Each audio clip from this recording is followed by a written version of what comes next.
Chapter 2, page 13. Samuel had returned home from the forest the night before and found his parents sipping tea with Isaac, an old man of the forest who stopped by their cabin every few months while he was hunting. This time, though, he had news.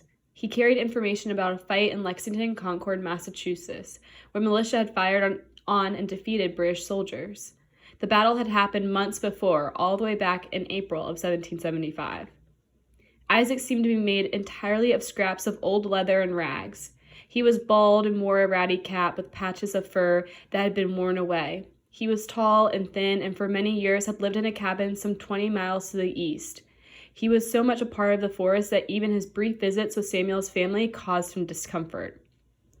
He decided to move farther into the frontier when a wagon, pulled by oxen, came into the clearing near his cabin. The family was traveling westward, looking for a piece of land to farm, and had chosen a spot not far from Isaac's place.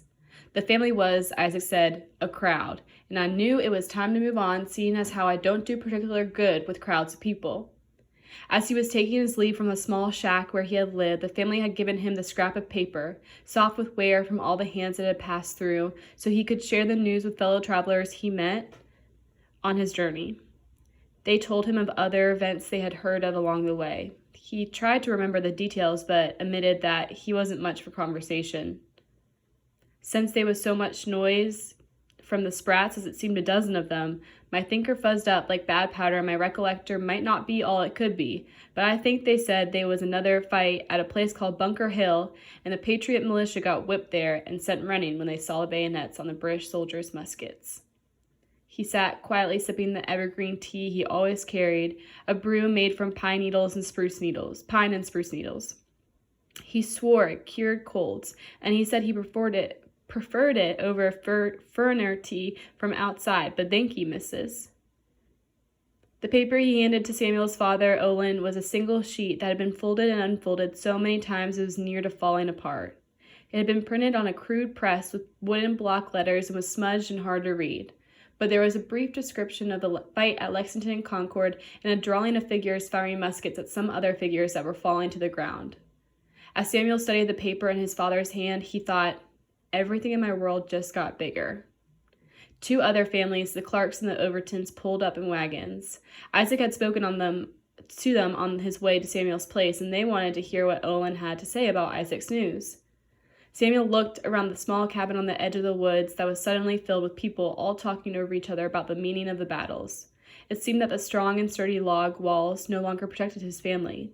The loud outside world his parents had escaped by moving to the frontier had found them. Samuel was excited and frightened and overwhelmed all at the same time. "What does it mean?" Ebenezer Clark asked Olin. His face was red and round as an apple because he drank home beer, 3 quarts every morning for breakfast. "It could be local, just some trouble in Boston," Samuel's father said. "A riot or the like. There's always a chance of rabble-rousing in the cities, and it doesn't seem likely that a group of farmers would try to take the entire British army." He paused, then added thoughtfully, "England has the most powerful army and navy in the world, and a gaggle of farmers would have to be insane to fight them." "Likely or not," this from Lund Harris, a soft-spoken and careful man whose wife Clara sat nursing an infant.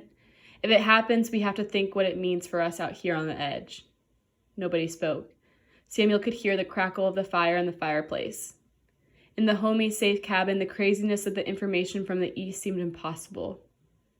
There was always some measure of violence on the frontier. Marauding savages, drunks, thieves, evildoers, men who operated outside the walls of reason. Harshness was to be expected in the wild. But nothing like this, nothing that challenged the established order, the very rule of the crown, the civilized life that came from the English way of living.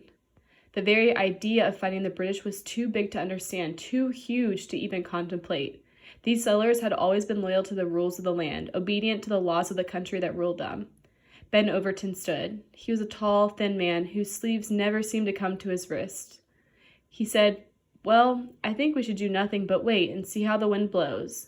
And with nods and a few mumbles of affirmation, the rest got up and went back to their own homes. Not a single person in that cabin could have known what was coming. And even if they had seen the future, they would not have been able to imagine the horror. Frontier life. The only thing that came easy to people of the frontier was land. A single family could own hundreds, even thousands of acres simply by claiming them. If getting the land was easily accomplished, using the land was a different matter. It had to be cleared of trees for farming. Some oaks were 5 or 6 feet in diameter, and each had to be chopped down by axe, cut into manageable sections, and hauled off. Then the stump was dug out of the ground, often with a handmade wooden shovel.